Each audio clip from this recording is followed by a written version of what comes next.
देख, तो लास्ट में हमने जनरेटेड ईएमएफ पढ़ा था। मैं थोड़ा सा आपको रिमाइंड करा दूं, क्या फॉर्मूला है हमारे पास जनरेटेड ईएमएफ का? n phi omega sin of omega t. This omega was electrical radian per second, याद है? इलेक्ट्रिकल रेडियन पर सेकंड या इलेक्ट्रिकल स्पीड आप कह सकते हो, इलेक्ट्रिकल साइकिल्स पर सेकंड या रेडियन पर सेकंड, एक ही बात, ठीक है? सुनिए भाई, फ्लक्स फाई ये क्या था? फ्लक्स पर पोल, ठीक है जी, और n नंबर ऑफ टर्न्स थे। बट फिर मैंने बताया था कि इसमें अगर वाइंडिंग को अगर मैं शॉर्ट पिच कर दूं तो क्या आएगा बताओ जरा। यहाँ पे n फाई ओमेगा, यहाँ पे kp आ जाएगा, ठीक है भाई, अगर शॉर्ट पिच कॉइल है, ठीक है, और साइन ऑफ ओमेगा। अब मैंने दूसरा एक और फैक्टर बोला था, मैंने बोला था कि वाइंडिंग को अगर मैं डिस्ट्रीब्यूट कर दूं, एक ही वाइंडिंग को एक स्लॉट में लगाने के बजाय कई सारे स्लॉट में डिस्ट्रीब्यूट कर दूं, तो उसकी वजह से क्या आएगा? Distribution factor KD KP sine of omega t, इस तरह का बने, सही बात है, एक डिस्ट्रीब्यूशन फैक्टर और आ जाएगा। फिर इन दोनों को मैंने इकट्ठा नाम दे दिया था, और सो क्या नाम दिया था? KW। तो बन गया था n phi omega KW sine of omega. ये मेरा इंड्यूस्ड ईएमएफ आएगा अगर मेरी वाइंडिंग शॉर्ट पिच भी है और डिस्ट्रीब्यूटेड है, मतलब फुल पिच कॉइल नहीं है, ठीक है, और डिस्ट्रीब्यूट कर रखा है हमने वाइंडिंग्स को, और ये n फेज आएगा। अगर पर फेज ईएमएफ निकाल रहे हो, एक फेज की वाइंडिंग मेरी शॉर्ट पिच है एक तो और डिस्ट्रीब्यूटेड है, तो उस फेज में कितना ईएमएफ इंड्यूस होगा? वो ये होगा। अगर मेरी कॉइल फुल पिच होती और कंसंट्रेटेड होती, डिस्ट्रीब्यूटेड ना होती, एक ही जगह पे सारे के सारे टर्न्स होते, तो क्या होता? ये KW हट जाता बस, सही बात है। अब जरा देखिए, इसमें हमने पढ़ा था कि KD की वैल्यू क्या होगी? KD बस sine of Q gamma by 2 divide by Q sine gamma by, याद आपको? ये था phasor sum of the induced EMF in the distributed winding divide by algebraic sum, याद है? अच्छा, एक पढ़ा था हमने KP was cos of epsilon by 2, और ये एप्सिलॉन क्या था बताओ? कोडिंग एंगल, कितना शॉर्ट पिच है वो, 180 डिग्री से कितना शॉर्ट पिच है मेरी कॉइल, वो कोडिंग एंगल जो है वो एप्सिलॉन, सही बात है। यहां तक क्लास में हमने देखा। मैं थोड़ा सा पहले इसके ऊपर डिस्कस करना चाहता हूं और फिर मैं हार्मोनिक का इफेक्ट लूंगा। ध्यान रखिएगा, ये सारी जो मैंने इक्वेशन बनाई थी, ये मैंने अज्यूम करके चला था कि बी के अंदर हार्मोनिक्स नहीं है, बी के अंदर प्योर साइन वेव या प्योर कोसाइन वेव है, उसके अंदर हार्मोनिक्स नहीं है। जरा देखिए, मैं आपको थोड़ा सा और याद दिला दूं, देखिएगा, हमने देखा था कि मान लीजिए मेरे पास इस तरह का, मान लीजिए मेरे पास कोई स्टेटर है, और मान लीजिए मैं यहां पे पोल लगा दूं, एक नॉर्थ पोल एक साउथ पोल है,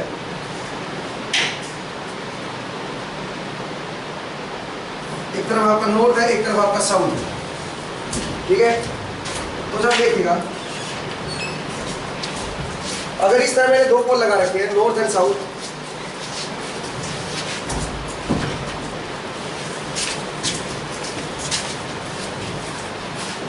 अब और ये मेरे पास मान लीजिए रोटर है, इसका ये मेरे पास रोटर है। अब जरा देखिए, इसमें मैंने कंडक्टर ले लिए, मैंने बोला एक ही कॉइल लगा रखी मैंने, एक फेज। सुनिए, मान लीजिए मेरे पास ये फेज, चलो ठीक है, एक ही फेज की कॉइल लगा रखी। अब जरा देखो, इसमें जो इंड्यूस्ड ईएमएफ होगा वो कितना होगा? अगर n टर्न्स है, n phi omega sine of omega, सही बात है। ये इंड्यूस्ड ईएमएफ होगा। क्यों? क्योंकि इनके बीच ना तो ये डिस्ट्रीब्यूटेड है वाइंडिंग और ना ही क्या है मेरा कोटेड कॉइल है, क्योंकि 180 डिग्री इनमें इलेक्ट्रिकल एंगल है। अब मान लीजिए मैं इसको कोडिंग कर दूं तो क्या होगा बताओ जरा। अब कुछ कोडिंग एंगल आ गया, टू बोले तो जो मैकेनिकल एंगल होगा वही क्या होगा, इलेक्ट्रिकल एंगल होगा। तो इतना कोडिंग एंगल आ गया मेरे पास। अब ये इलेक्ट्रिकल एंगल 180 नहीं रहा, सही बात है, इतना कोडिंग एंगल आ गया, इसकी वजह से आ जाएगा केपी। अब दूसरे केस में मैंने क्या किया, इस वाइंडिंग को एक ही जगह पे एक ही स्लॉट में नहीं रखा, जितनी एंड टर्न्स थी सबको एक ही जगह पे नहीं रखा, मैंने इनको अलग अलग स्लॉट में डिस्ट्रीब्यूट कर दिया। सेम वाइंडिंग की जैसे मान लीजिए 100 टर्न थी उसके अंदर, तो मैंने ऐसे किया कि भाई मैं भी 25 टर्न एक स्लॉट में, एक इन दोनों स्लॉट में डाल दी, बाकी 25 टर्न अगले दो स्लॉट में डाल दी, बाकी 25 अगले दो में डाल दी, और बाकी 25 अगले दो में डाल दी। समझ रहे हो आप मेरा पॉइंट? क्लियर है? तो 4 मैंने बना दिए। लेकिन एक चीज आप याद रखिएगा कि जो स्लोप पिच है, सॉरी जो कोडिंग एंगल है वो वही का वही है। जैसे एक साइड यहाँ पे तो दूसरी साइड यहाँ पे होगी, कोडिंग एंगल इसके साथ भी कितना रखना पड़ेगा मुझे, एप्सिलॉन। देखो जैसे ये था ए डैश, ये बन गया मेरा बी डैश, इनके बीच का कोडिंग एंगल वही है, एप्सिलॉन। अगर आप यहाँ पे लाइन लगाएंगे तो आप देख सकते हो एक साइड यहाँ पे है तो दूसरी साइड इधर है, ये बीच में एप्सिलॉन एंगल आ गया। मतलब आपने क्या किया, सेम कॉइल को आपने डिस्ट्रीब्यूट कर दिया। पहले यहाँ पे डाला ए डैश में, फिर इसको इधर घुमा दिया, इसको भी इधर घुमा दिया। बी डैश में 25 टर्न इसमें डाली, 25 फिर इसमें डाली, 25 फिर इसमें डाली। समझा? 4 हिस्सों में डिवाइड कर दी। लेकिन है सारी की सारी सीरीज में, ऐसा नहीं कि मैंने पैरेलल कनेक्शन लगाया, ना ना, एक टर्न जहां खत्म हुई दूसरी उसी के सीरीज में स्टार्ट हुई। ठीक है, तो टोटल ईएमएफ जो आएगा उसमें एक और फैक्टर आ जाएगा, क्या चीज, केपी भी आएगा और अब केडी भी आएगा, इसका मतलब केडब्ल्यू आ जाएगा। समझ आए इसका क्या मतलब है, केपी एंड केडी का। नेक्स्ट एक और चीज देखिए, हाँ जी, कोडिंग एंगल डिफरेंट कर दोगे तो अलग अलग कॉइल में अलग अलग आएगा, अलग अलग ईएमएफ आएगा अकॉर्डिंग टू कोडिंग एंगल। तो उसकी वजह से जो टोटल ईएमएफ बनेगा वो डिफरेंट, आपको अलग अलग इंडिविजुअल निकाल के फिर सम करना पड़ेगा और आपको देखना पड़ेगा कि कितने एंगल पे आ रहे हैं, वो सब चीजें करनी पड़ेगी। ठीक है, अदरवाइज तो कोई इशू नहीं आएगा। ठीक है, चलिए आगे बढ़े, नेक्स्ट जरा देखिए। तो जब हम वाइंडिंग को डिस्ट्रीब्यूट करेंगे तो कोडिंग एंगल अपने आप ही नहीं आएगा? बिल्कुल आएगा। तो वो तो मतलब डिस्ट्रीब्यूट करेंगे तो अपने आप नहीं आएगा कोडिंग एंगल। कोडिंग एंगल तो तब आता है जब वाइंडिंग का जो दो साइड होती है, एक वाइंडिंग की, उनके बीच का इलेक्ट्रिकल एंगल क्या हो। तो डिस्ट्रीब्यूट करने से आप अगर 180 मेंटेन रख रहे हो तो दिक्कत क्या है। मान लीजिए भाई मैं एक साइड यहाँ डाल रहा हूँ, दूसरी यहाँ डाल रहा हूँ, कोडिंग कॉइल है क्या, नहीं, और मैंने उसको डिस्ट्रीब्यूट कर दिया 100 टर्न को, 25 यहाँ पे डाली, 25 यहाँ पे डाली, 25 यहाँ पे डाली। बताओ इनमें कोई कोडिंग एंगल है? ये तो एक दूसरे का आमने सामने, इसका तो 180 डिग्री इलेक्ट्रिकल, यहाँ पे कोई कोडिंग फैक्टर नहीं आएगा। समझ आया भाई? चलिए सर जो ये है वो बी डैश से भी इंटरेक्ट करेगा, बी डैश सी डैश से कैसे? अगर इसकी ए की दूसरी साइड ये वाली है ए डैश, तो ए डैश के साथ वो रहेगा, इसका जो ईएमएफ आएगा वो एक साइड ए में है, दूसरी यहाँ से ए डैश से निकल रहा है, वायर से डला हुआ है, तो बी के साथ क्यों लिंक करेगा? बी के साथ सीरीज में जरूर है, जब ये टर्न खत्म होगी तो मेरी यहाँ से शुरू हो जाएगी, फिर इन दोनों में डलना शुरू हो जाएगी। जैसे आप बटन नहीं लगाते हो, एक जगह पे धागा डालते हो, फिर उसी के सीरीज में दूसरी जगह से निकालना शुरू कर देते हो। समझ आया? शर्ट का बटन लगाते हो ना, तो बेसिकली वही कंसेप्ट है। ठीक है, आगे बढ़े भाई। तो मैंने बताया कि ये चीज मैं करवा चुका हूं। ठीक है, नेक्स्ट जरा देखिए, ये लेकिन तब था जब मैंने बी में क्या माना था, मैंने अज्यूम किया था कि बी मेरा यहां से यहां तक कैसा डिस्ट्रीब्यूटेड है, साइनसॉइडली। मान लीजिए मैं इसको अल्फा 0 ले लूं, इस पोजीशन को, और यहां से अगर मैं इधर मूव करना शुरू करूं तो जो बी आएगा, बातचीत ना करें भाई, तो जो बी आएगा वो कैसा आएगा, बी को जरा देखिए कैसा बना था अल्फा के साथ, एक्चुअल में कैसा भी होगा और वैसे कैसे कितना आ रहा है वो जरा देखते हैं। ठीक है, आप थोड़ा सा इधर जाओ, जरा देखिए भी एक्चुअल में कैसा आएगा। एक्चुअल में यहाँ पे 0 है, बी का मतलब number of field line per unit area, density, घनापन, तो फील्ड का घनापन यहाँ पे 0।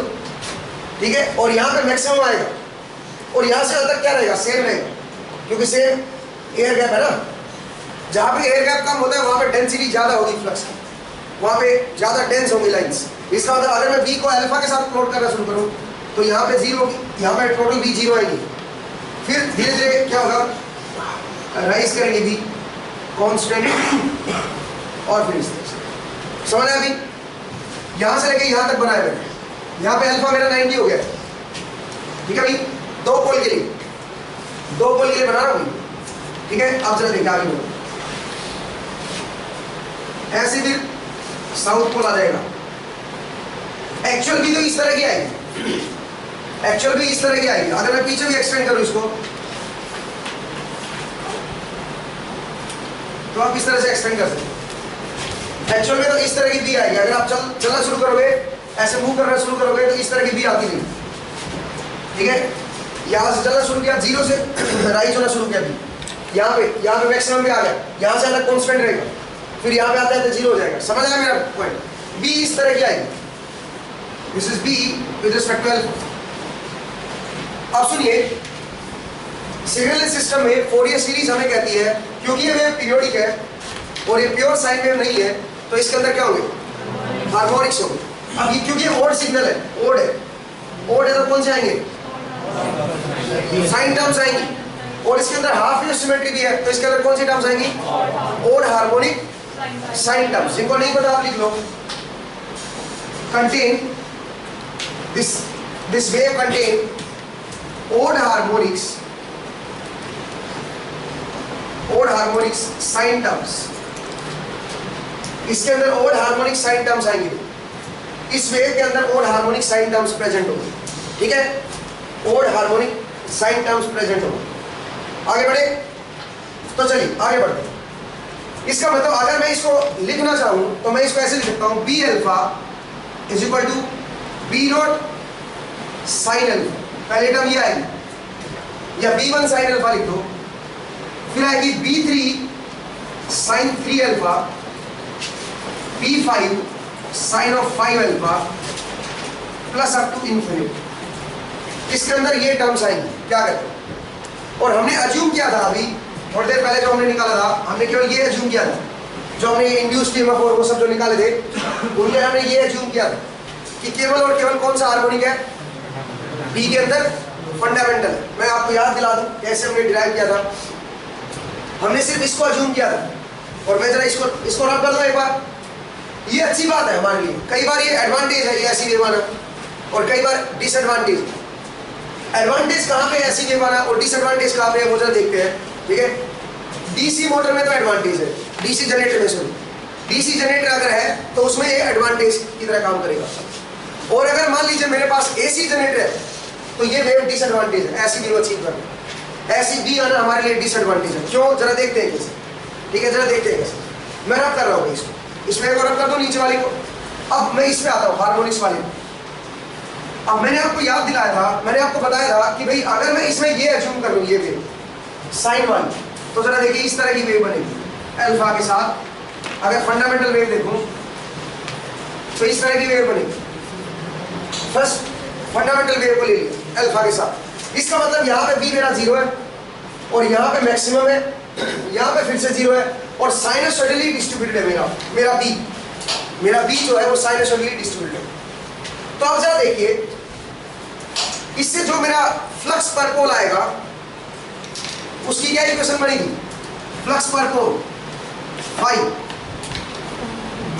फ्लक्स पर पोल। बताओ फ्लक्स पर पोल कितना आएगा। पहले तो एक काम करो, दो पोल के निकालो। यहां से यहां तक हमने क्या किया था, याद है आपको, हमने बोला था कि यहाँ पे एक स्मॉल एरिया ले लो, छोटा सा, किसी अल्फा एंगल पे, अल्फा यहाँ पे जीरो था, यहाँ से आप यहाँ पे आ जाओ, किसी अल्फा एंगल पे आ जाओ, और वहां पे एक डी अल्फा ले लो, एक स्मॉल एंगल ले लो डी अल्फा, ठीक है। तो ये आर क्या बनेगी बताओ जरा, ये बनेगी आर डी अल्फा। तो आपने फिर एरिया निकाला, इसकी लेंथ कितनी थी स्ट्रिप की, बताओ एल। तो इसका एरिया क्या होगा था स्ट्रिप का, जो यहाँ पे जो आगे की तरफ सिलेंडर आएगा उसकी आर, तो आर डी अल्फा होगी, उसकी लेंथ है एल, तो उसका स्मॉल एरिया क्या आएगा, R D alpha into L, ये इसका एरिया होगा। और यहाँ पे बी की वैल्यू क्या थी, बी साइन अल्फा, आपने फंडामेंटल लिया, आप याद कीजिए। इसका मतलब यहाँ पे बनेगा B sine alpha, alpha angle पे जो बी आएगा वो बी साइन अल्फा आएगा, और एरिया कितना है, एरिया है आर एल डी एल। तो ये क्या बना था मेरा, ये बना था मेरा डी फाइव, स्मॉल फ्लक्स बन गया था। स्मॉल रीजन में से कितना नंबर ऑफ फील्ड लाइंस आएंगी, अब मैंने बोला था एक पोल के अंदर कितना फ्लक्स जाएगा, तो आपने एक पोल के अंदर जो एरिया था उसको क्या कर दिया आपने, इंटीग्रेट कर दिया था। कहां से कहां तक बताओ, 0 से लेके पाई तक। तो ये बन गया था 2b1, यहाँ पे b1 है ना मैक्सिमम वैल्यू, वहां पे bm लिखी मैंने मैक्सिमम, तो 2b1 LR। आई थिंक ये बना था दो पोल के लिए। अब मैंने बोला था दो पोल के लिए एरिया कितना आएगा, ये दो पोल के लिए एरिया कितना होता है इसका, ये वाला एरिया। एक पोल के अंदर अगर दो पोल की मशीन है तो एक पोल के अंदर कितना एरिया आएगा इसका, सिलेंडर का, रोटर का, बताओ, पाई आर। तो पाई आर एल एरिया में आपका 2b1 LR ये फ्लक्स पास हो रहा है। अगर यहाँ पे p पोल होते तो एक पोल के अंदर कितना एरिया आता, तो आता 2 पाई आर एल बाई p। अगर p पोल होते तो टोटल एरिया इसका 2 पाई आर एल है। तो एक पोल के अंदर कितना एरिया आता है, एक पोल के अंदर कितना एरिया आप कवर, एक पोल कितना एरिया कवर करता, वो करता 2 पाई आर एल बाई p, इतना एरिया कवर करता। तो बताओ उसकी वजह से फ्लक्स कितना होता, उसकी वजह से फ्लक्स होता 4 बाई p b1 LR। आप निकाल के देखो, यूनिटरी मेथड लगा के, सही बात है। तो इसका मतलब ये जो फ्लक्स पर पोल आया था ये कौन से हार्मोनिक की वजह से आया था, बी के फंडामेंटल की वजह से। और इसकी वजह से हमने फिर ईएमएफ निकाला था, याद है आपको, इसकी वजह से हमने ईएमएफ निकाला, फ्लक्स लिंकेज निकाला था। मैं आपको बता दूं फ्लक्स लिंकेज हमने कैसे निकाला था, याद कीजिए जरा, देखिए मैं वो भी याद दिला दूं आपको कैसे ईएमएफ निकाला था, बिकॉज उससे सारी चीज याद आ जाएगी आपको, डोंट वरी। मेरी गंदी आदत है ये, लेकिन कई बार थोड़ा हेल्प करती है। देखिए एक बार दोबारा से देख लेते। तो हमने देखा था, मान लीजिए मेरा ये कॉइल है और इंड्यूस्ड ईएमएफ क्या होता है इसमें, n d∅dt। अब मैंने बोला था इसको d/dt ऑफ क्या लिख लो, सही, दिस वाज फ्लक्स लिंकेज। तो फ्लक्स लिंकेज देखते हैं, शुरू में जब ये कॉइल यहाँ पे, तो सारा का सारा फ्लक्स पर पोल जो निकलेगा इससे, एक पोल से, वो सारा का सारा क्या होगा, इसके अंदर से पास करेगा, सही बात है। तो फ्लक्स लिंकेज यहाँ पे मैक्सिमम है, ये फ्लक्स लिंकेज मैक्सिमम है। अगर ये मैक्सिमम है तो इसका मतलब जो इंड्यूस्ड ईएमएफ होगा वो 0 होगा, क्योंकि जिस टाइम ये मैक्सिमम होगा उस टाइम उसका डेरिवेटिव क्या होगा, 0। इसका मतलब इंड्यूस्ड ईएमएफ इस पोर्शन पे क्या होगा, 0। अब अगर मैं इसको ऐसे घुमाऊंगा, मान लीजिए मेरा ये ऐसे घूम रहा है, मेरा ये जो कंडक्टर है यहाँ से घूम के यहाँ पे आ गया, मैंने इसको ओमेगा स्पीड से घुमा रहा हूँ, रोटर को ओमेगा आर स्पीड से घुमा रहा हूँ, ठीक है। तो कंडक्टर यहाँ से घूम के यहाँ पे आएगा। अगर मेरा कंडक्टर यहाँ पे आ गया तो फ्लक्स लिंकेज बताओ इतने में से कितना होगा, इस कॉइल में से कम हो गया कि नहीं हो गया, फ्लक्स लिंकेज आपका कम हो गया। t = 0 पे फ्लक्स लिंकेज मैक्सिमम था, और जैसे टाइम बढ़ रहा है वैसे वैसे फ्लक्स लिंकेज क्या हो गया, कम होता जा रहा है। और जैसे मान लीजिए कंडक्टर यहाँ पे आएंगे, फ्लक्स लिंकेज क्या हो जाएगा, 0, क्योंकि जो कॉइल है वो हॉरिजॉन्टल हो गई है। ऐसे कॉइल थी, उसके दो कंडक्टर कॉइल के ऐसे थे, अब वो घूमते घूमते हॉरिजॉन्टल हो गई। जैसे हॉरिजॉन्टल होगी कॉइल, जो फ्लक्स है वो क्या करेगा, ऊपर से और नीचे से पास करेगा, उसके अंदर से पास नहीं करेगा। इसका मतलब लिंकेज क्या हो गया, 0, फ्लक्स लिंकेज इज 0। समझ आया नहीं, फ्लक्स लिंकेज आपका 0 होगा। आगे बढ़ सकते हैं। तो इसका मतलब अगर मैं फ्लक्स लिंकेज की वैल्यू बनाना चाहूँ, अगर मैं लिखना चाहूँ फ्लक्स लिंकेज की वैल्यू, तो क्या आएगी, वो आएगी 5x cos of omega RT। क्या कहते हैं, क्योंकि t = 0 पे मैक्सिमम फ्लक्स लिंकेज था, और 5x की वैल्यू कितनी थी बताओ जरा, 5x की वैल्यू थी number of turns into flux पर पोल। जो भी फ्लक्स पर पोल एक पोल से निकल रहा था इनटू नंबर ऑफ टर्न्स कर दो, वो मैक्सिमम वैल्यू थी जो इसमें से निकल रही थी। और इनटू में क्या आएगा, cos of omega RT। t = 0 पे मैक्सिमम नहीं था फ्लक्स लिंकेज, भूल गए क्या, सही है। तो ये मेरा फ्लक्स लिंकेज आएगा, इसकी इक्वेशन बनेगी। अब विद रिस्पेक्ट टू t इसका डेरिवेटिव ले लो, तो इंड्यूस्ड ईएमएफ क्या आएगा, n omega r sine of omega RT, और माइनस साइन होता है, कोस का डिफरेंस है, लेकिन इसमें भी तो माइनस होता है, बाहर एक लेंस लो के अकॉर्डिंग, तो प्लस बन गया। क्या कहते हो, सही बात है, ये बना। फिर एक और चीज आ गई थी, क्या, ओमेगा r। इस ओमेगा r की जगह पे फिर हमने क्या बोला था, ये तो रोटर की स्पीड है, मैकेनिकल स्पीड है, इसकी जगह अगर मैं इलेक्ट्रिकल स्पीड लूंगा तो क्या बनेगा बताओ, इलेक्ट्रिकल स्पीड लूंगा तो क्या बनेगा बताओ। फिलहाल तो दो पोल है तो सी भी रहेगा। अगर p पोल होते, मान लीजिए p पोल होते तो क्या होते बताओ, यहाँ पे क्या होता, यहाँ पे होता n∅, बताओ 2/p ओमेगा होता क्या, ना p/2 होगा, p/2 omega R sine of P by two omega R, ये होता। और P by two omega R को मैं क्या लिख सकता हूँ? इलेक्ट्रिकल। ठीक है, तो क्या बनेगा ये बनेगा एन फाई, याद है आपको ये ओमेगा साइन ओमेगा टी। ये मेरा इंड्यूस ईएमएफ आएगा, ये मेरा इंड्यूस ईएमएफ आएगा। आप चेक कर लो, दो पोल में तो पी के वाले दो रख के देख लो, यही बनेगा, यही बनेगा। सही है, ऊपर वाला बनेगा या ये? भाई दो पोल है तो ओमेगा और ओमेगा सेम ही तो है, इलेक्ट्रिकल और मैकेनिकल, तो सेम ही बनेगा ना। ठीक है, आई होप आपको समझ आया ये चीज, आपको याद होगी कैसे इंड्यूस ईएमएफ आएगा। अब चलिए अब आगे बढ़ते हैं, अब आते हैं इसका थर्ड हार्मोनिक की वजह से। अब पी के अंदर अगर थर्ड हार्मोनिक में ले लूं तो जरा देखते हैं क्या फर्क पड़ता है इंड्यूस ईएमएफ में। ठीक है, तो आप लिखिए फर्स्ट हार्मोनिक की वजह से हम देख चुके हैं कि ये इंड्यूस ईएमएफ होता है फंडामेंटल की वजह से। जो बी के अंदर फंडामेंटल कंपोनेंट होता है उसकी वजह से ये ईएमएफ होता है। अब थर्ड हार्मोनिक की वजह से देखते हैं। ठीक है, लिखिए जरा, मैं रख कर रहा हूं तो देखिएगा थर्ड हार्मोनिक की वजह से कितना ईएमएफ इंड्यूस होगा। तो आप लिखिए induced EMF due to third harmonic of the B field. B field के थर्ड हार्मोनिक की वजह से इंड्यूस्ड ईएमएफ देखते हैं, इसकी वजह से कितना इंड्यूस्ड ईएमएफ होगा वो जरा देखिए। ठीक है, तो देखिए एक एक करके चीजों को समझते हैं। सुनो, बी का फर्स्ट हार्मोनिक ये था, थर्ड हार्मोनिक अगर मैं बनाऊं तो इस तरह का बनेगा। अगर मैं थर्ड हार्मोनिक बनाऊं इस तरह का बनेगा। आई होप आपको क्लियर है ये चीज। ये B3 sin 3 अल्फा बनेगा थर्ड हार्मोनिक। इसका मतलब सुनिए, इसका मतलब कितने पोल की तरह बिहेव करेगी मशीन। देखो, जब पॉजिटिव भी होता था नॉर्थ पोल होता था, और नेगेटिव भी होता था, हम क्या मानते थे उसको? साउथ। तो इसमें देखो north south north south north south north south north, कितने हो गए टोटल? 6 पोल हो गए मेरे ख्याल से। 1 2 3 4 5 6,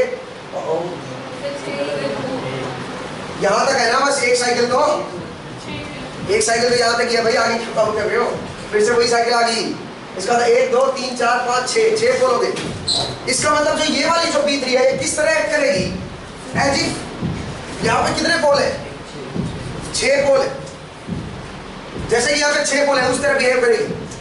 तो सबसे पहले निकालते हैं फ्लक्स पर पोल क्या होगा। अब फ्लक्स पर पोल देखिए कैसे निकालेंगे। ध्यान रखिए, फ्लक्स पर पोल में यही पोल लेना है मुझे, पोल मुझे यही लेना है फ्लक्स पर पोल में। मतलब ठीक है, बी मुझे ये लेना है, बट जो पोल लेना है वो तो एक पोल तो यही है ना, यहां से लेके यहां तक है एक पोल के अंडर एरिया। तो फ्लक्स पर पोल में इसी का यूज करूंगा मैं, ये गलती नहीं करनी है भाई।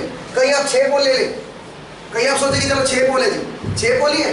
बी जरूर 6 पोल की तरह एक्ट कर रही है, बट पोल तो हमारे पास एक्चुअल में तो एक ही है ना। तो अगर मुझे फ्लक्स पर पोल निकालना होगा तो इस रीजन में कितनी फील्ड लाइंस आ रही है वो देखनी है। एक पोल के अंदर जो रीजन आया, ठीक है, एक पोल के अंदर जो एरिया आया इसका रोटर का, उसमें से कितनी फील्ड लाइन पास हो रही है वो निकालनी है। मतलब निकालनी इसी रीजन की है मुझे फील्ड लाइंस। समझ आया मेरा पॉइंट? कहीं आप सोचे कि 6 पोल से रिप्लेस कर दो और उसके बाद एक पोल का देखो, ना ना, पोल तो स्टिल एक ही है। ये एक्ट कर रही है 6 पोल की तरह, वो ठीक है, वो कोई बात, तो उसका असर हम ले लेंगे। तो जरा देखिए भाई फ्लक्स पर पोल कैसे निकालें। अगेन मुझे ये बताइए, यहाँ पे अल्फा 0 है, मैं यहाँ पे कोई जनरल एंगल ले लूँ अल्फा, यहाँ पे मेरा अल्फा 0 था, यहाँ पे मैंने कोई जनरल एंगल ले लिया अल्फा, और ये एरिया ये आर ले ली मैंने डी अल्फा। सही बात है जी?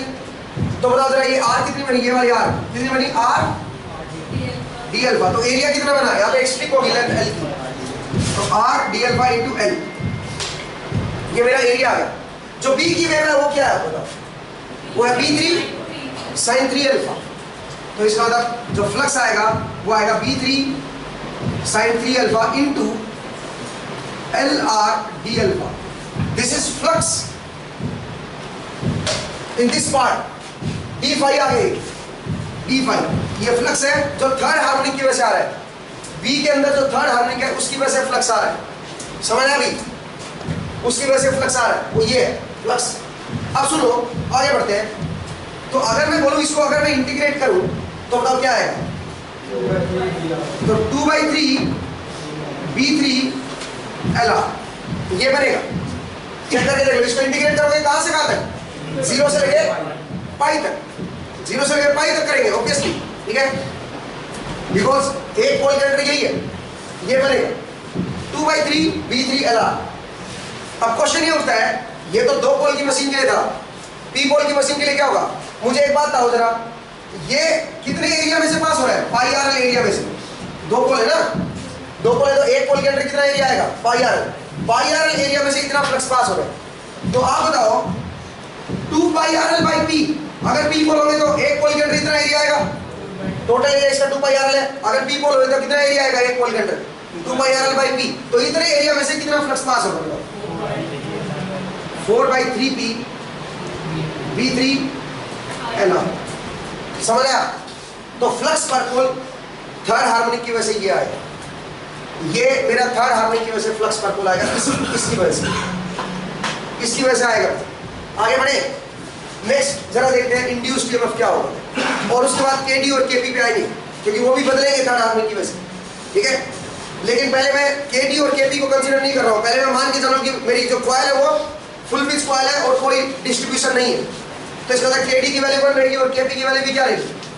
1 रहेगी। आप समझ रहे हो मेरा पॉइंट, ठीक है भाई? तो इसलिए मैंने बोला कि मैं फिलहाल केडी केपी का असर नहीं ले रहा, बस मैं ये देख रहा हूँ कि इसकी वजह से इंड्यूस्ड ईएमएफ क्या होगा। इस बार फ्लक्स पर पोल मेरा 4/3 बन गया और V3 आएगा, V3 LR, थर्ड हार्मोनिक वाला B। आगे बढ़े, जो उसको कहते हैं 6 पोल है, इसका मतलब कि जब एक पोल से यहाँ मूव करेंगे तो कुछ कैंसिल होगी फील्ड्स, और मतलब B की वजह से, B3 की वजह से यस सर, कैंसिल होने तो हमें क्या लेना, वो इंटीग्रेट कर ही लिया हमने पूरा, हो रही है होने तो कैंसिल। भाई आप कह रहे हो कि कुछ भी सर पॉजिटिव है कुछ भी नेगेटिव है, कुछ रीजन में पॉजिटिव भी है कुछ रीजन में नेगेटिव है, तो जब आप यहाँ से यहाँ तक इंटीग्रेट करोगे तो कुछ नेगेटिव होगी, तो होने दो, हमें कोई लेना देना नहीं। हमें तो एक पोल के अंदर जो फ्लक्स आ रहा था इस पोल के अंदर वो निकाल लिया, थर्ड हार्मोनिक की वजह से कितना जा रहा है, सही बात है जी, वो इतना आया, किसी को डाउट तो नहीं है। एक पोल मेरा ये था, इसकी वजह से इसमें थर्ड हार्मोनिक फ्लक्स निकल रहा है, तो थर्ड हार्मोनिक फ्लक्स की वजह से जो एक पोल के अंदर एरिया है उसमें से कितनी फील्ड लाइन निकलेंगी वो हमने निकाला है। समझ आया मेरा पॉइंट?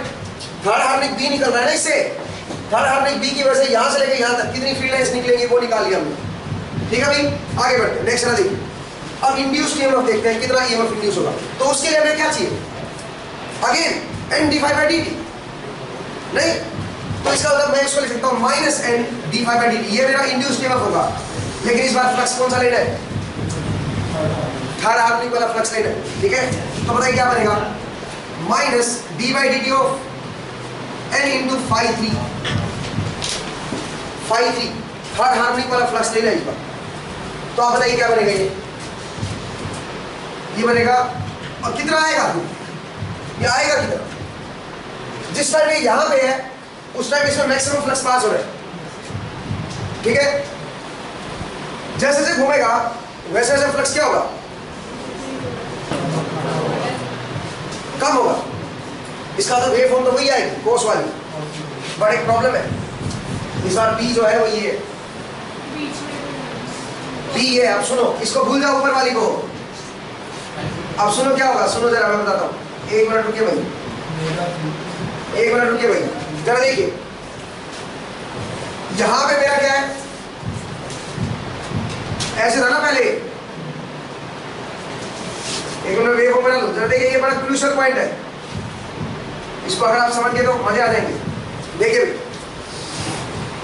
इस बार इसके 3 साइकिल है, पूरा एक साइकिल कंप्लीट हो रहा है ना, तो 3 साइकिल है। अब आप याद करो BLV, अगर एक कंडक्टर ले लूं मैं तो इसमें जो इंड्यूस्ड ईएमएफ होगा वो कितना होगा? BLV, याद है आपको? अब B जो है, B के अंदर वेरिएशन देखो कितनी बार B चेंज हो रहा है, तो जितनी बार B चेंज होगा उतनी बार इंड्यूस्ड ईएमएफ भी चेंज होगा। क्या करें, यहाँ पे B मेरा मैक्सिमम है तो BLV भी मैक्सिमम होगा। नहीं समझेगा भाई? B यहाँ पे मेरा 0 है, शुरू में 0 है, फिर यहाँ पे मैक्सिमम है, कितने डिग्री पे मैक्सिमम बताओ, कितने कितने डिग्री पे है? टोटल यहाँ पे 180 है, तो ये कितना बन गया? 60 का बन गया ना, तो इसका मतलब ये कितना बना? 30। इसका मतलब यहाँ से आप 30 पे चलोगे तो मैक्सिमम भी आएगा, फिर 30 पे चलोगे 0, फिर क्या आएगा? फिर मैक्सिमम, फिर 0, फिर 0, फिर मिनिमम, फिर 0। आप समझ रहे हो? थर्ड हार्मोनिक का तो ये आएगा ना, तो थर्ड हार्मोनिक की वजह से जो ईएमएफ इंड्यूस होगा वो भी तो ऐसे होगा। यहाँ पे B क्योंकि 0 है तो BLV भी 0 आएगा, यहाँ पे बी मैक्सिमम है तो बीएलबी भी मैक्सिमम आएगा। इसका मतलब अगर ये कंडक्टर मैं ले लूँ तो इस कंडक्टर में यहाँ पे जीरो ईएमएफ इंड्यूस होगा, जब ये यहाँ पे आएगा तो इसमें मैक्सिमम ईएमएफ इंड्यूस होगा, बिकॉज बी यहाँ पे मैक्सिमम है। अगर एक कंडक्टर को कंसीडर कर लो, क्या कहते हो? सही बात है। अगर फ्लक्स लिंकेज की बात करें तो क्या होगा? अगर मैं फ्लक्स लिंकेज की बात करूं तो कैसा होगा बताओ जरा। है जी, ये फ्लक्स लिंकेज तो सेम ही होगा पर ईएमएफ कम होगा। क्या चीज? जिस टाइम पे फ्लक्स मैक्सिमम होगा हाँ फ्लक्स लिंकेज भी तो उस टाइम पे आना उस नहीं, जरा देखिए, शुरू में मेरा कंडक्टर यहाँ पे, एक साइड यहाँ पे और एक साइड यहाँ पे, एक साइड यहाँ पे, एक साइड यहाँ पे। अब मुझे ये बताओ कि फ्लक्स लिंकेज इसमें मैक्सिमम है क्या? शुरू में कितना फ्लक्स पास हो रहा है? इतना फ्लक्स पास हो रहा है, ठीक है, इतना फ्लक्स पास हो रहा है। ये B3 क्या है? इसकी मैक्सिमम वैल्यू है B3 की, ठीक है भाई, इतना फ्लक्स इसमें पास हो रहा है। बट जैसे ये घूमेगा, जब ये पूरा एक साइकिल कंप्लीट करेगा घूम के, ठीक है, तो B की कितनी साइकिल पूरी हो चुकी होंगी? इसका मतलब फ्लक्स लिंकेज एक बार बढ़ेगा, एक बार कम होगा, एक बार बढ़ेगा, कम होगा, नहीं। इसका मतलब आप इसको ऐसे अज्यूम कर सकते हो, जरा देखो, इसको आप दूसरे तरीके से ऐसे अज्यूम कर सकते हो, जरा देखो, ये वाली सिचुएशन जो है ना, इसको आप ऐसे अज्यूम कर सकते हो कि मेरे पास, देखिए ध्यान से, ये बड़ा इंपॉर्टेंट है, आप इसको ऐसे अज्यूम कर सकते हो कि मेरे पास 6 पोल है, 1 2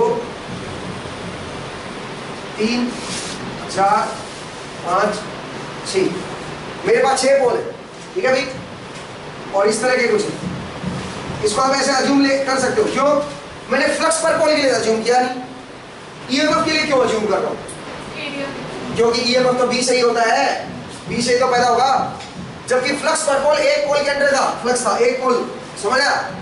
और जो एक पोल ये वाला पोल था, इसने कितना फ्लक्स भेजा है थर्ड हार्मोनिक की वजह से इसके अंदर, तो वो था, इसलिए मैंने उसमें कंसीडर नहीं किया। उससे मैंने बोला कि यहाँ से यहाँ तक का ही निकालना है मुझे, मैंने यहाँ पे 6 पोल कंसीडर नहीं किए। जबकि इंड्यूस्ड ईएमएफ में मैं क्या कर रहा हूँ? 6 पोल कंसीडर करूंगा, बिकॉज 6 पोल की भी है ना। आप जरा देखिए क्या होगा, जरा देखते हैं। North south, north south, north south, ठीक है भाई, 6 पोल आ गया मेरे पास।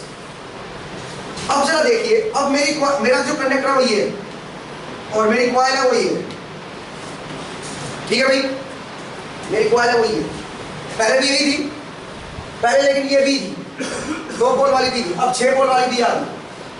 तो अब जरा देखते हैं इंड्यूस्ड ईएमएफ क्या होगा।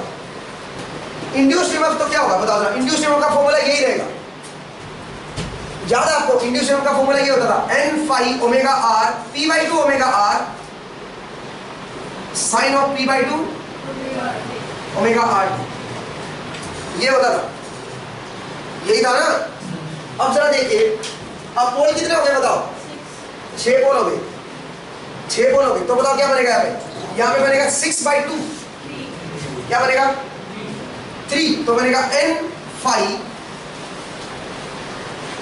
3 omega r, 3 omega r sine of 3 omega r, क्या कहते हैं? ये ईएमएफ इंड्यूस होगा। जबकि पहले 2 पोल थे, 2 पोल में कितना ईएमएफ इंड्यूस हो रहा था? अच्छा, इसको n phi 3 कर दो। पहले ईएमएफ इंड्यूस हो रहा था n phi 1 ओमेगा r, क्योंकि p की जगह पे 2 कर दो ना, पहले 2 थे ना, omega r sine of omega r2, समझ आया अभी? पहले ये था, अब क्या है? अब ये बन गया, ठीक है। अब एक और चीज बताता हूँ, ये तो आपने ओमेगा r की टर्म लिखा है, आपको तो इलेक्ट्रिकल में लिखना है। तो मैंने बोला 2 पोल के लिए जो इलेक्ट्रिकल स्पीड होगी वही क्या होगी? मैकेनिकल, तो इसलिए यहाँ पे ओमेगा कर दो। तो यहाँ पे क्या करें? यहाँ पे भी ओमेगा करो। ये आप बोलोगे सर यहाँ पे 3 ओमेगा को ओमेगा लिखो, 3 ओमेगा r को ओमेगा लिखो, ना ना ना, एक्चुअल में पोल कितने हैं? एक्चुअल में तो 2 ही है, समझे? तो उसी का इफेक्ट लेना है। इस बार ये होगा, थर्ड हार्मोनिक वाला ईएमएफ इंड्यूस होगा। समझ आया कि नहीं आया? मैंने बोला इसमें नहीं चेंज करेंगे। आप बोलोगे सर देखो, मैं फिर से याद दिलाता हूँ, फॉर्मूला हमारे पास पी पोल के लिए आया था ना, याद है? पी पोल के लिए फॉर्मूला आया था, तो हमने बोला भाई थर्ड हार्मोनिक के लिए 6 पोल की तरह एक्ट कर रही है मशीन, मेरी 6 पोल की तरह एक्ट कर रही है, तो इसलिए मैंने पी की जगह पे क्या कर दिया? 6 कर दिया। जबकि फर्स्ट हार्मोनिक के लिए कैसे कर रही थी, 2 पोल के लिए, तो P की जगह 2 कर दिया, तो फॉर्मूला ये बन गया, ये फॉर्मूला बन गया मेरा। सही है जी, करेक्ट है, कोई दिक्कत तो नहीं। अब मैंने बोला जरा देखिए, मैं जानता हूं कि एक्चुअल में कितने पोल हैं, 2, तो इसका मतलब इसमें जो इलेक्ट्रिकल स्पीड होगी और जो मैकेनिकल स्पीड होगी वो क्या होगी, सेम होगी। तो इसलिए मैंने ओमेगा को क्या लिख दिया, ओमेगा, यहाँ पे भी ओमेगा। अब सुनिए, तो इसका मतलब यहाँ पे क्या आएगा, ये ओमेगा आएगा और ये भी ओमेगा आएगा। क्यों, आप बोलोगे सर ये तो 6 पोल थे, तो 6 पोल की वजह से तो 3 ओमेगा क्या बनेगा, इक्वल टू ओमेगा बनेगा ना। देखो 6 पोल अगर है तो P/2 omega mechanical should be equal to omega electrical, ये होना चाहिए। तो 6 पोल है तो क्या बनेगा, 3 ओमेगा इक्वल टू ओमेगा होना चाहिए। पर मैंने बोला कि नहीं जी, यहाँ पे भी ओमेगा ही आएगा, यहाँ पे 3 ओमेगा को ओमेगा से रिप्लेस नहीं करना है, समझे मेरा पॉइंट, गलती क्या होती है। लेकिन यहाँ पे भी ओमेगा से ही रिप्लेस करोगे, क्यों,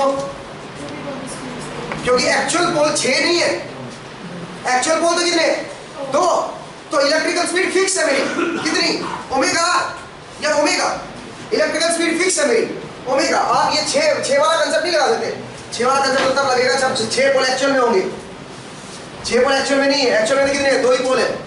तो आप समझे क्या, तो इसका रेफरेंस मेरी इलेक्ट्रिकल स्पीड ओमेगा ही है, उसी के रेस्पेक्ट में देखो दूसरे वाला कितना आएगा, तो उसमें थर्ड हार्मोनिक वाला इंड्यूस होगा, समझ आया, थर्ड हार्मोनिक वाला ईएमएफ इंड्यूस होगा। अच्छा एक चीज और याद रखिए, यहाँ पे ओमेगा में 3 आया और फ्लक्स पर पोल में भी नीचे क्या है, 3 है, तो ये इफेक्ट तो कट जाएगा, 3 वाला से 3 वाला इफेक्ट कट गया। तो इसका मतलब जो पीक वैल्यू आएगी इसकी और इसकी, क्या वो सेम आएगी, नहीं जी, सेम नहीं आएगी। क्यों, क्योंकि 5 में B1 था, यहाँ पे ये 3 तो कट गया, उसमें था 4B1 LR/P, और इसमें क्या आएगा बताओ जरा, इसमें आएगा 4B3 LR/P, 3 से 3 कट जाएगा। तो इसका मतलब यहाँ पे B3 और B1 की वजह से असर पड़ रहा है, इसका मतलब थर्ड हार्मोनिक की वजह से इंड्यूस ये होगा, उसकी जो पीक वाली है उसमें फर्क आएगा। हाँ ये 3 जरूर कट जाएगा, ये ध्यान रखिएगा, ये 3 जरूर कट जाएगा। क्लियर हुआ मेरा पॉइंट, कोई दिक्कत तो नहीं है। एक क्वेश्चन हो जाए, एक क्वेश्चन करते हैं, ठीक है, हाँ जी लिखो। शॉर्ट पिच आने से कोई फेज डिफरेंस नहीं आएगा? शॉर्ट पिच अभी करना है मुझे, वो बताना है मुझे, शॉर्ट पिच का मैं बताऊंगा अभी आपको। सर P/2 ओमेगा रखना, ओमेगा E तो होता है। हाँ ओमेगा E होता है, पर जरा देखो मैंने बोला तो यहाँ पे इसका मतलब आप बोलोगे 3 ओमेगा R को ओमेगा लिखो। नहीं तो सर आप पहले 3 पोल कंसीडर ही क्यों कर रहे, 6 पोल कंसीडर ही क्यों कर रहे हो उसको? क्योंकि मुझे ये वेव बदल लिया ना, इसलिए मुझे ईएमएफ लिखना है ना उसका। सर तो सेम फॉर्मूले के लिए आप एक बार भी कुछ और यूज कर रहे हैं, एक बार भी। हाँ बिकॉज जरा देखो, मैं इसलिए यूज कर रहा हूँ बिकॉज जरा देखो, क्योंकि यहाँ पे 6 पोल आ गई, ऐसे एक्ट कर रही है यही machine, same machine third harmonic के लिए ऐसे एक्ट कर रही है जैसे इनमें 6 पोल है। तो इसलिए मैंने जो ईएमएफ लिखना है वो तो 6 पोल के अकॉर्डिंग आएगा, वो तो इसी बी के अकॉर्डिंग आएगा, PLV इसी के अकॉर्डिंग तो ईएमएफ इंड्यूस होगा। इसका मतलब मुझे 6 पोल की वजह से ईएमएफ इंड्यूस लिखना पड़ेगा, तो मैंने 6 पोल की वजह से लिख दिया P/2 करके, यहाँ पे 6 पोल लिख दिया। पर जब मैं इसको इलेक्ट्रिकल में चेंज कर रहा था, जब इलेक्ट्रिकल फ्रीक्वेंसी में चेंज करूंगा इस मैकेनिकल स्पीड को, तो मुझे सोचना पड़ेगा, क्यों भाई, क्योंकि इलेक्ट्रिकल फ्रीक्वेंसी तो एक ही होगी, कोई फिक्स फ्रीक्वेंसी होगी भाई, फंडामेंटल फ्रीक्वेंसी ओमेगा, जो सिग्नल मेरा निकलेगा उसकी तो एक ही फ्रीक्वेंसी निकलेगी ना, जो सिग्नल निकलेगा उसमें हार्मोनिक्स होंगे, बट उसकी फ्रीक्वेंसी तो फंडामेंटल फ्रीक्वेंसी तो एक ही आएगी। मान लीजिए सिग्नल इस तरह का, आउटपुट वोल्टेज मेरी इस तरह की आए, मेरी इस तरह की आए, तो उसकी फ्रीक्वेंसी तो फिक्स ही है, उसको फंडामेंटल एक ही फ्रीक्वेंसी की टर्म में तो पुट करना पड़ेगा मुझे, और ये जो फ्रीक्वेंसी होती है फंडामेंटल फ्रीक्वेंसी होती है। तो मैंने बोला ये अगर फंडामेंटल है तो ये उसका 3 टाइम्स, नहीं समझे मेरा पॉइंट, जरा देखिए, मैंने बोला कि मान लीजिए मेरा ईएमएफ इंड्यूस हुआ थर्ड हार्मोनिक की वजह से, तो इंड्यूस ईएमएफ होने की वजह से उसमें एक तो फंडामेंटल का कंपोनेंट आ रहा है, थर्ड का, एक फिफ्थ का, एक सेवन था, बट जो रिजल्टेंट ईएमएफ है वो मेरा ये, मान लीजिए रिजल्टेंट ईएमएफ मेरा इस तरह का, ठीक है, इस तरह का है, उसमें डिस्टॉर्शन आ रखे, उसमें हार्मोनिक्स आ रखे। अब इसका फंडामेंटल फ्रीक्वेंसी यहां तक की है, ये फंडामेंटल पीरियड है T, तो इसकी जो फंडामेंटल फ्रीक्वेंसी आएगी वो कितनी आएगी, ओमेगा T। तो मैंने बोला कि ये है फंडामेंटल, तो जो थर्ड हार्मोनिक आएगा ऑब्वियसली होगी, इसका कितना टाइम्स आएगा, इसका 3 टाइम्स आएगा, 3 टाइम्स कर देंगे, समझ आया। इसलिए मैंने बोला कि इस केस में आप ये वाली रिलेशन मत लगाओ।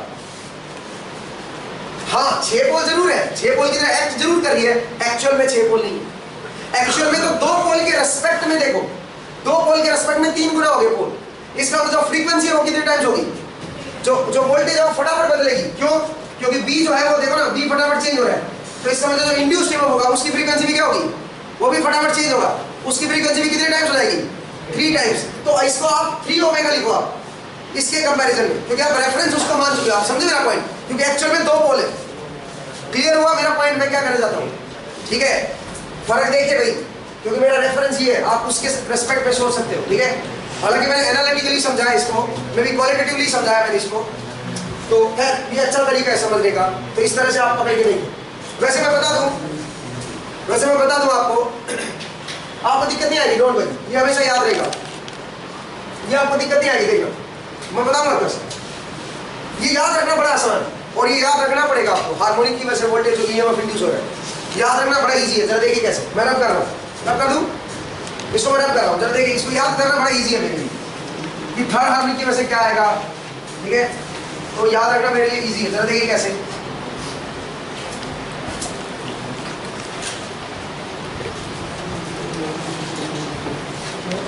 देखिए मैं जानता हूं जो मेरा ईएमएफ इंड्यूस है फर्स्ट की वजह से वो है n फाई ओमेगा। ये कंसेप्ट थोड़ा कंफ्यूजिंग लगा क्या? आगे बढ़े, जरा देखिए। तो फर्स्ट की वजह से ये ईएमएफ इंड्यूस हो रहा है n phi 1 omega sine of omega T. ये बी के फर्स्ट हार्मोनिक की वजह से इंड्यूस हो रहा है। अब बी के अंदर जो थर्ड हार्मोनिक है उसकी वजह से क्या ईएमएफ इंड्यूस होगा, n phi 3 omega T. Simple है, फाई 1 की जगह फाई 3 कर दो और ओमेगा की जगह 3 ओमेगा कर दो, सिंपल है। समझ आ गई? ये क्लियर हुआ आपको? आगे बढ़ते हैं। ऐसे फिफ्थ हार्मोनिक की वजह से होगा तो क्या होगा, n phi omega sine of phi omega T. बहुत बढ़िया, आगे बढ़े। नेक्स्ट जरा देखिए, नेक्स्ट आगे बढ़ते हैं। नेक्स्ट अब लिखते हैं पिच फैक्टर एंड वो कौन सा, डिस्ट्रीब्यूशन फैक्टर, ठीक है? Pitch factor and distribution factor देखते हैं कि उस पर क्या फर्क पड़ेगा हार्मोनिक्स की वजह से। सबसे पहले डिस्ट्रीब्यूशन फैक्टर पे आते हैं, ठीक है? तो आप लिखिए distribution factor due to nth harmonic. Distribution factor due to nth harmonic, वो जरा देखते हैं nth हार्मोनिक की वजह से क्या डिस्ट्रीब्यूशन फैक्टर आएगा, जरा देखते हैं।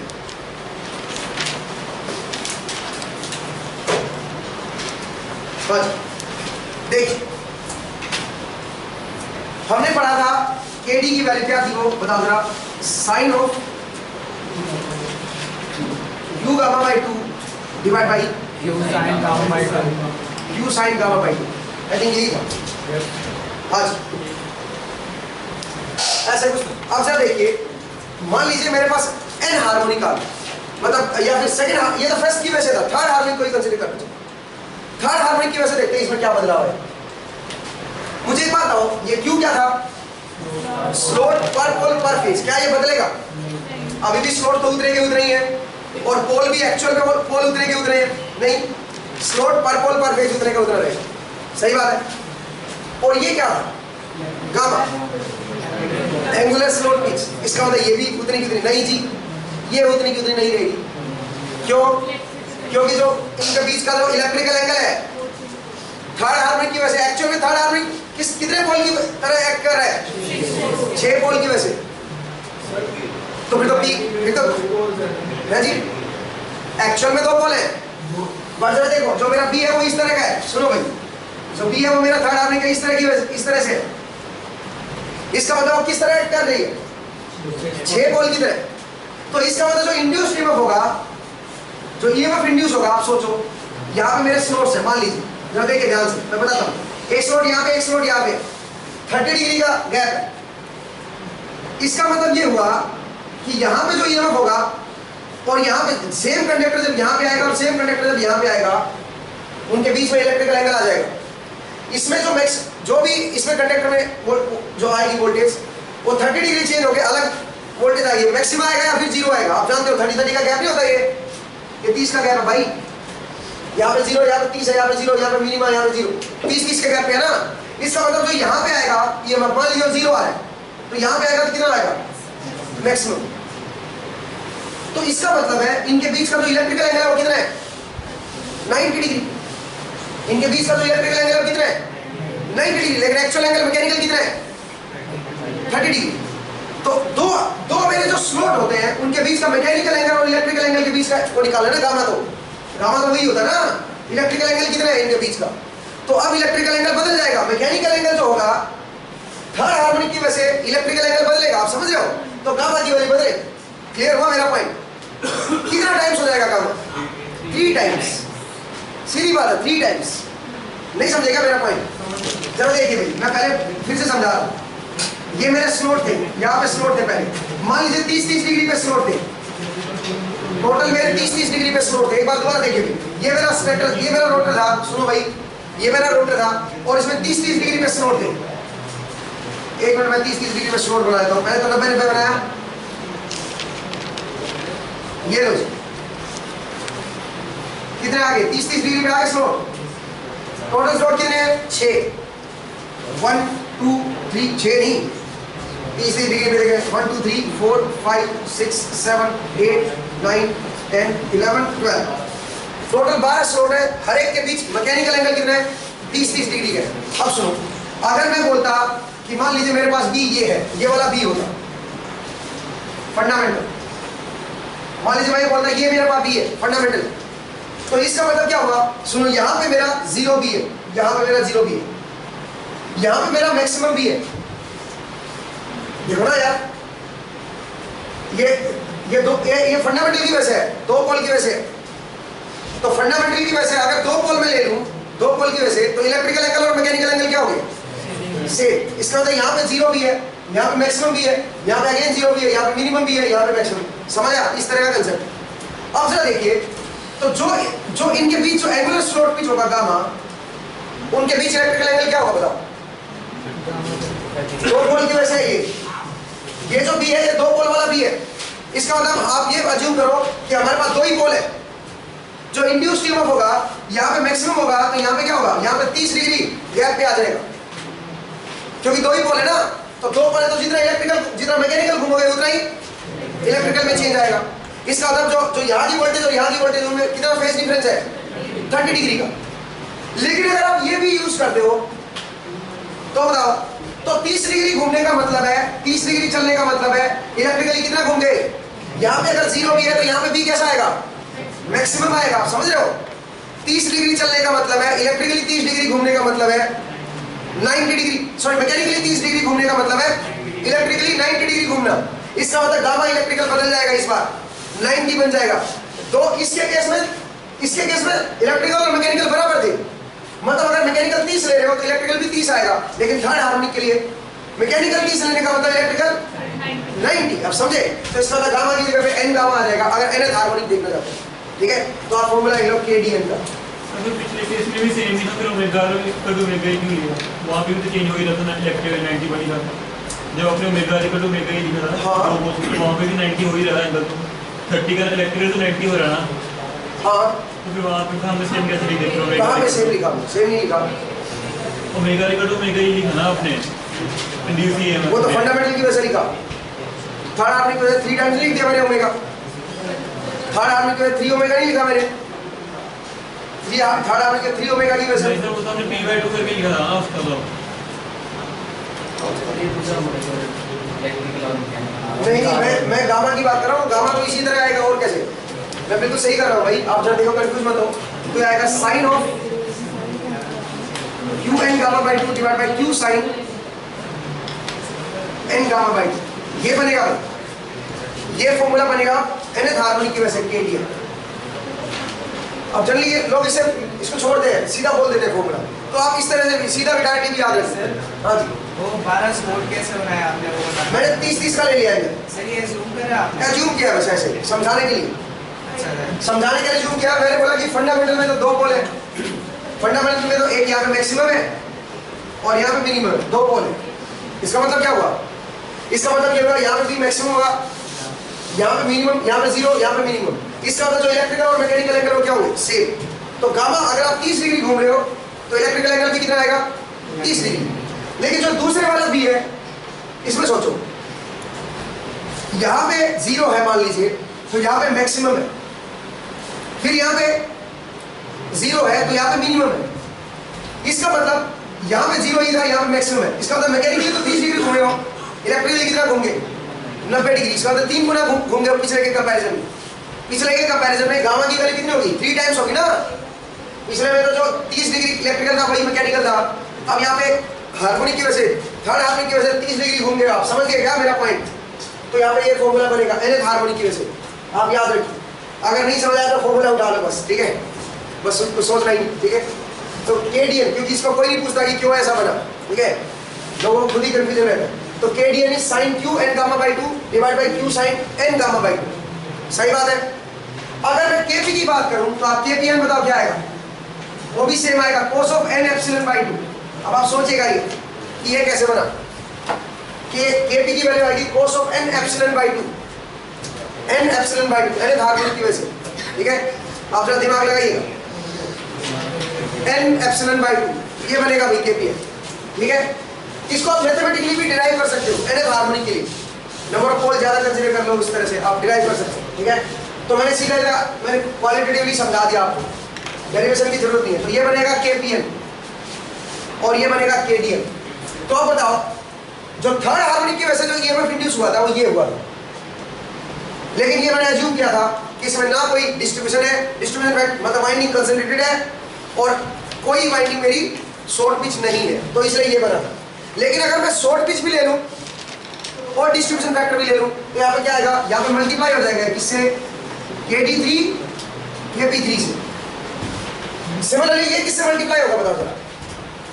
KD5 KP5, समझ आया? ये इससे मल्टीप्लाई हो जाएगा, कोई दिक्कत नहीं, बताइए, क्लियर हुआ मेरा पॉइंट? और ये किससे मल्टीप्लाई होगा? KD1 KP1। कोई दिक्कत है आप पूछ सकते हो, कोई परेशानी है, कोई डाउट है आप पूछ सकते हो, ठीक है। अगर मैं डिस्ट्रीब्यूशन फैक्टर और पिच फैक्टर ले लूं तो फर्स्ट हार्मोनिक फंडामेंटल ये वोल्टेज बनेगी, थर्ड हार्मोनिक ये बनेगा, फिर हार्मोनिक ये बनेगा। आई होप आपको समझ आया, ठीक है भाई। आगे बढ़े, क्वेश्चन करके देखें आप, चलिए आप क्वेश्चन करके देखें, ठीक है।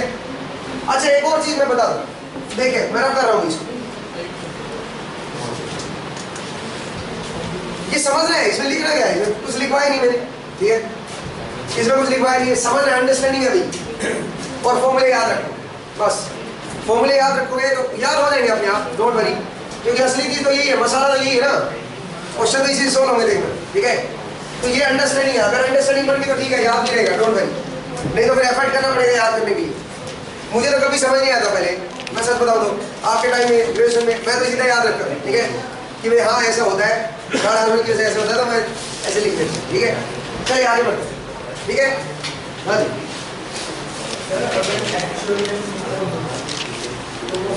एक्चुअल में अगर पी पोल हुए नहीं तभी यही आता आंसर। एक्चुअल में पी पोल होते मान लीजिए तो ये थर्ड हार्मोनिक वाला उसके 3 टाइम्स होता, सीधी बात है, उसे कोई फर्क नहीं पड़ता, ठीक है। चलिए भाई रफ कर रहा हूँ,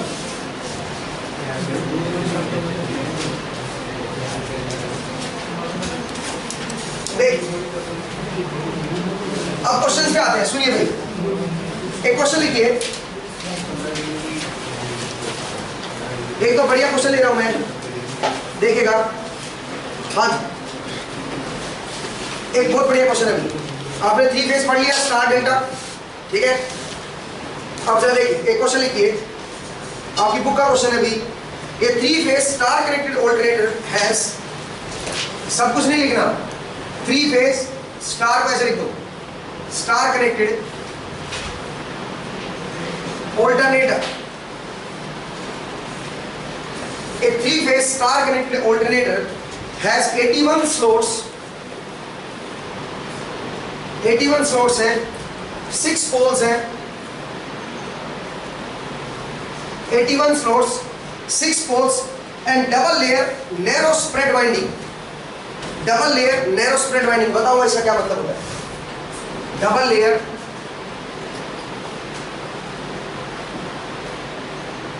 narrow spread winding,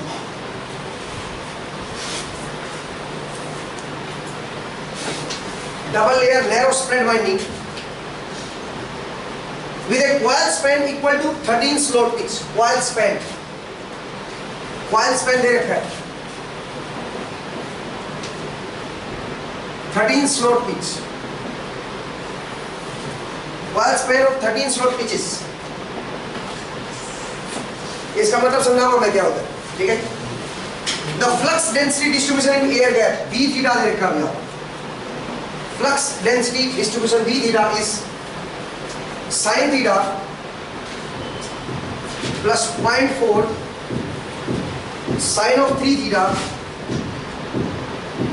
plus 0.25 sin of 5 theta। ये आपको B दे रखे, इसके अंदर हार्मोनिक दे रखे हैं B के अंदर, ठीक है? Determine the RMS value of third and fifth harmonic EMFs in terms of fundamental EMF. Determine the RMS value of determine the RMS value of determine the RMS value of determine the RMS value of third and fifth harmonic phase EMFs, third and fifth harmonic phase EMFs in terms of fundamental phase EMF, in terms of fundamental phase EMF। ये question है, और इसके बाद इसका B part भी है, C part भी है, वो करेंगे। बट एक बात और मैं बता दूं इससे पहले, एक छोटा सा पॉइंट मेरा मिस हो गया है जो इसमें जरूरत पड़ेगी इस क्वेश्चन में, वो जरा लिख, एक छोटा पॉइंट और रह गया, ठीक है? देखिए 2 पॉइंट मैं केडी में मुझे बताने हैं, वो थोड़ा सा मिस हो गया मुझसे, तो वो मैं बता दूं आपको। केडी, मुझे एक बात बताओ जरा, केडी जो होता था, एक बार मैं इस क्वेश्चन पे आऊंगा भाई, एक छोटा पॉइंट मुझे बताना पहले। केडी जो होता था, केडी क्या होता था? केडी हम पढ़ते थे sine of Q gamma by 2 divide by Q sine gamma by 2, ठीक है जी? क्यू क्या होता था बताओ जरा? Q was number of slots per pole पर फेज, और गामा क्या होता था? गामा क्या होता था? गामा होता था 360 divide by number of slots. ये क्या आता था बताओ? 360 डिग्री तो पूरा होता है, divide by number of slot कर दिए तो क्या आ गया? एक स्लॉट का मैकेनिकल एंगल इनटू में क्या कर दो? P/2, तो क्या आ गया? एक स्लॉट का इलेक्ट्रिकल एंगल आ गया। इसका मतलब एंगुलर स्लॉट पिच, इसको हम क्या बोलेंगे? एंगुलर स्लॉट पिच, ये आ गया। सही बात है। अगर मैं क्यू और गामा को मल्टीप्लाई कर दूं तो बताओ क्या बनेगा? इसके है नंबर ऑफ स्लॉट पर पोल पर फेज, तो मैं इसको लिख सकता हूं number of slot divide by पर पोल इनटू नंबर ऑफ फेज, और divide by number of phase. क्या कहते हैं? सही बात है, कोई दिक्कत तो नहीं? पर पोल पर फेज को ऐसे लिख दिया मैंने। अब जब दोनों को मल्टीप्लाई करूंगा तो बताओ क्या होगा? नंबर ऑफ स्लॉट्स से कट जाएगा, P जो है वो P से कट जाएगा, और यहाँ पे क्या बचेगा? 360/2 मतलब 180 degree, 180 divide by number of phase. क्या कहते हैं? 180 divide by number of phase, क्या कहते हैं? सही बात है जी? हाँ, जितने भी है। तो पर फेज कितना एंगल आएगा? वो बन गया क्यू गामा इज, एक फेज कितना एंगल कवर कर रहा है? Electrical angle. 3 फेज देखो ना, 180 divide by number of phase, total number of phase मान लीजिए 3 है, तो इसका मतलब कितना आएगा बताओ? क्यू गामा की वैल्यू 60। इसका मतलब 360 में से क्या होगा? 1 मिनट मैंने क्या लिख दिया? क्यू गामा, हाँ ठीक है। तो क्यू गामा की वैल्यू क्या है? जरा देखो, क्यू गामा कितना आया? सही क्या है यार?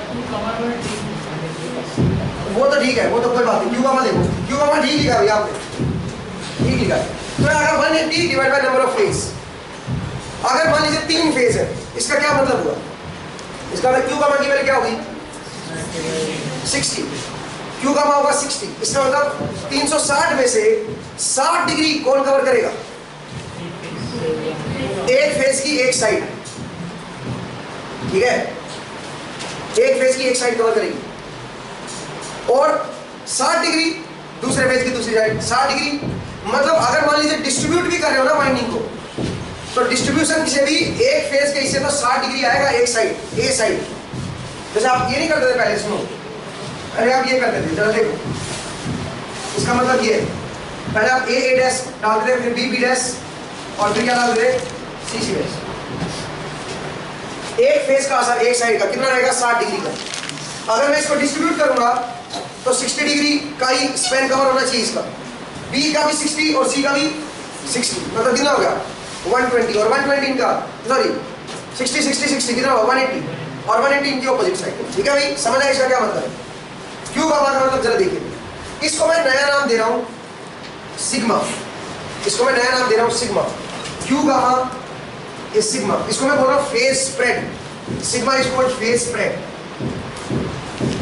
Phase spread.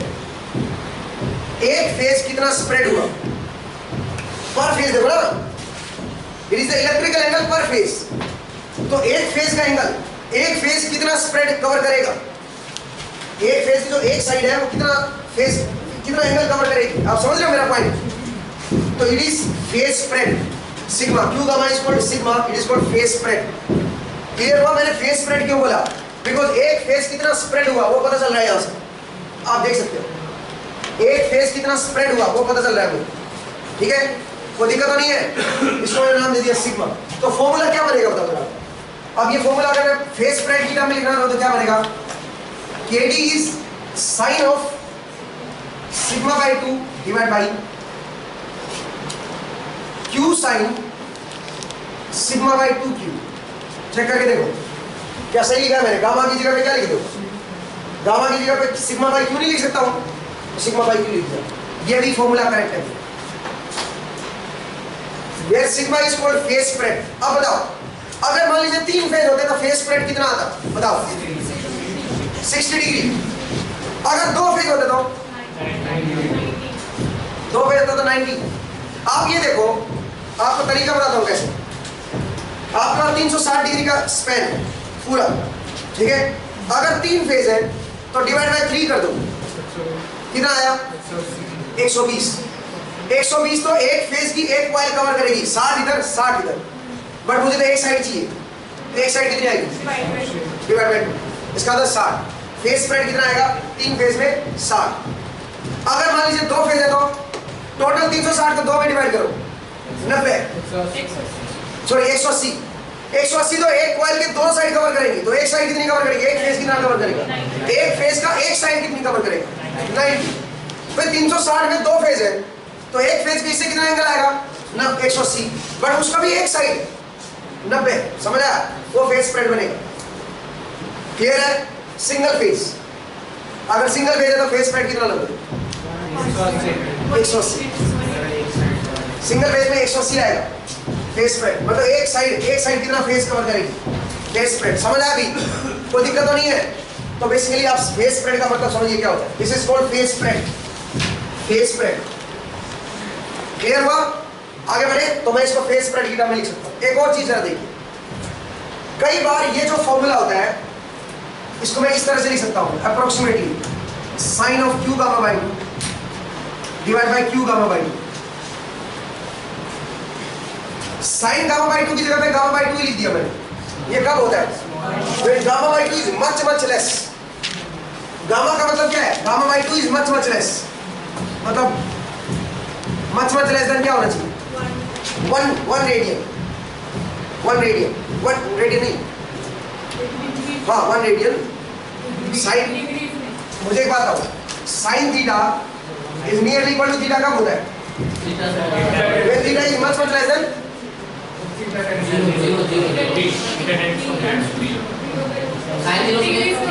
डिग्री में या रेडियन में।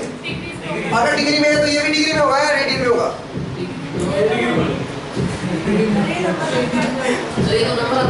क्या रेडियन में होगा सर, रेडियन में होता है, कौन सा, ये रेडियन में है और ये किसमें है, डिग्री में है।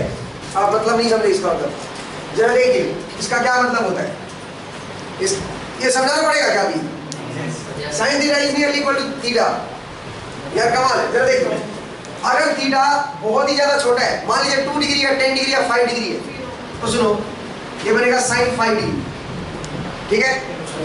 तो मैं इसको अज्यूम कर सकता हूँ 5 इंटू रेडियन में 5/180